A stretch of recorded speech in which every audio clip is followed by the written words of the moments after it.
Two deadly airplane crashes did more than harm Boeing's business. It also hurt the international carriers that fly that flawed aircraft. And now 12 of those Chinese carriers are demanding compensation like their international counterparts. We'll talk about it. Stay with us. Just a week ago, Boeing expressed optimism that it can restore its global reputation, which was so damaged by two deadly crashes of its 737 MAX airliner. But this week, the aircraft manufacturing giant was hit by a wave of lawsuits, especially from China. However, the suits aren't from families of the 346 crash victims killed in Ethiopia and Indonesia. Instead, these claims for compensation were filed by carriers worldwide, who say they've suffered sizable losses ever since Boeing was forced to ground. Ever since these carriers actually grounded these planes. So perhaps the hardest hit country is China, home to the world's fastest growing aviation market. This week, 12 separate Chinese airlines filed such claims against Boeing. So where will the lawsuits lead, and to what degree could the spiraling US-China trade war complicate these efforts?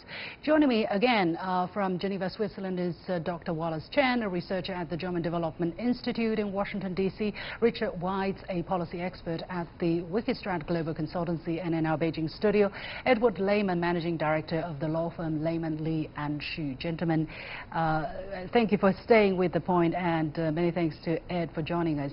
Now, China's carriers own a total of 96 737 MAX 8 planes, and that's according to the data from the Civil Aviation Administration of China.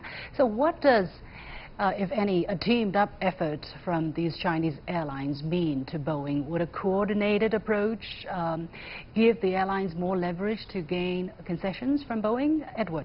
Well, you know, first of all, I'm a lawyer admitted in the state of Illinois, which is the headquarters of Boeing Corporation. Boeing Corporation, you have to keep in mind, is the largest defense contractor for the United States. It happens to be the largest contributor, as you had said before, with regards to aviation, and the MAX 737 was a huge misstep for them as far as coming out.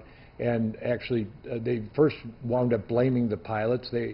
China took a very bold move with regards to grounding them, was the first nation to ground them, and was looking at besides the countries that were involved in the crash. Sure. Well, the countries, yeah. Right, the countries that involved the crash, but First Nation that decided, again, before the United States, that decided to ground them, and then was looking at the 346 lives that were lost in the two air crashes. Meanwhile, the president of Boeing was talking to Mr. Trump, perhaps about looking for some middle route, rather than thinking about the safety of the people. Now, what we've got here with regards to the aviation crash, it will be in Chicago, these litigations at the headquarters, and this is the economic loss with regards to the corporations. And China has, because they took the bold step to actually ground them immediately, that there's going to be economic compensation that needs to be paid. Boeing is going to try to mitigate that, of course, and I think that they need to meet this head on, and they have made many missteps with regards to it and have not done that so far. Wallace, how important is China as a customer to Boeing? Should Boeing be wary now of all of the lawsuits coming out of China? Oh, sure. I mean, sorry, go ahead. It was for Wallace, yeah, in Geneva.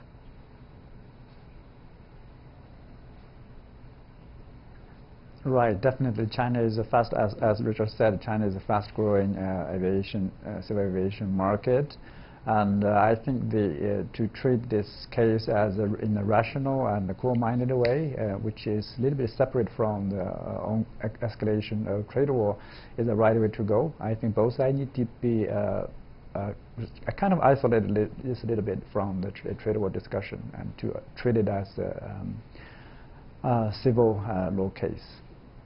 So now that you mention it, let me follow up on that a little bit. So basically, you don't see that as having much linkage to the trade war situation.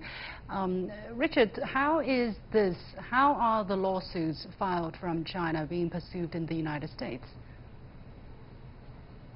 Yeah, I agree actually that this is sort of a separate from the general trade relationship, except that some people thought that China might respond to its trade war by, for example, cutting back on purchases of U.S. airplanes by Boeing. And you know, happens unfortunately a lot whenever there's an accident or mistake made by a large public company that causes loss of life or property. There's a well-developed civil law for this, and where they can sue and how those suits are dealt with. Often the companies will settle, and I think that in this case, those countries and people who were affected by what clearly was some errors made by Boeing management will have a good case to make compensation in all those areas. Okay. Well, American Airlines, Southwest Airlines, and Norwegian Air all reviewed last month that the loss of the troubled plane has forced them to cancel a growing number of flights and will cost them nearly $600 million combined. So financially speaking, although the companies did not disclose how much in damage they're seeking from Boeing, Edward, how much do you think the claims from China will be, and what is your take on the connection between these collective legal actions on the part of the Chinese airlines to the ongoing trade friction between the two sides? Yeah, thank you. I disagree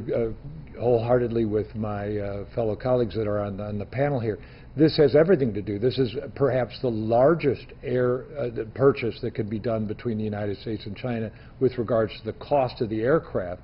And specifically, so this issue is linked with trade, whether you like it or not. Yes, there is a very well-developed body of law in the United States with regards to compensation in these matters. However, I mean, a blind eye has been turned, and compensation has been settled, not settled, but has been worked out with Norway and the other countries. That's a completely different story than what China is confronting. I mean, that there's some 1/4 of this, the issue or the losses are going to be actually handled, like you were saying earlier before Lucian, is in China with regards to the numbers, and there are losses that are happening every single day. So they've mothballed the aircraft. They took the bold move to be able to look at protection of lives. That's the whole thing, and this is the idea about trade, that there are human beings behind it. 346 people, 346 souls lost their lives. There are people who work at these different airlines that actually are going to feel the repercussions. These are real. This is not about some civil law and trade ideas that are just theoretical. And what hasn't happened is that people like Jeff Lehman, who are the legal counsel here, they haven't responded to these things in a thoughtful way. And then this compensation has been brought in a lawsuit because they couldn't settle it, or they wouldn't settle it, and they couldn't have avoided it, and they could have made an alternative not to make this part of the trade wars, but it is. Yeah, so okay, so what you're saying is that it does have a lot to do with the trade war that's going on, but in a different sense, as these companies are trying to play a kind of political card by teaming up to file compensation claims, or it's impacting the trade war in a different way because of the flaws in Boeing, that it's one item off the possible tools on the table for negotiation for the two sides to reach an agreement? Well, I think it's endemic. I mean, it's a symptom of the overall strategy. If you look at the actual numbers, remember, what does a Boeing aircraft cost? I mean, and when you look at the trade wars, one cannot ignore it. It's a little bit more than a soybean, for sure.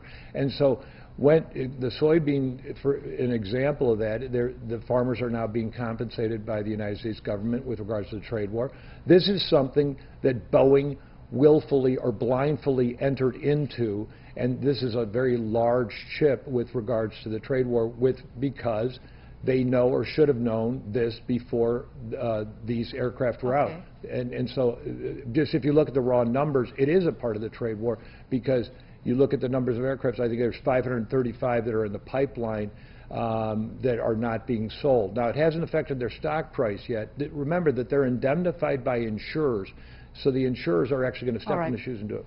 Okay, let me go, because time is limited. Sure. I just want to hear from my Chinese colleague in Switzerland for any reaction he would like to make. Wallace.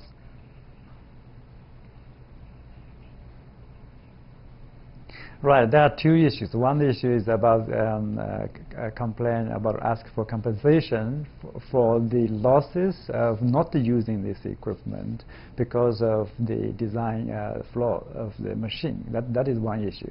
In the meantime, this does remind that the public, including the companies in U.S. and government officials, that China is a growing market, not only for Boeing aircraft, but for other machineries. That two markets, if they work together, they cooperate, both sides can win. Otherwise, both sides will lose from this decoupling of the economic relations. All right, many thanks. We have to leave it there. Many thanks, Edward Lehman, Managing Director of the law firm Lehman Lee Xu, Richard Weitz, a policy expert at Wikistrat Global Consultancy, and Wallace Cheng joining us from Geneva, Switzerland.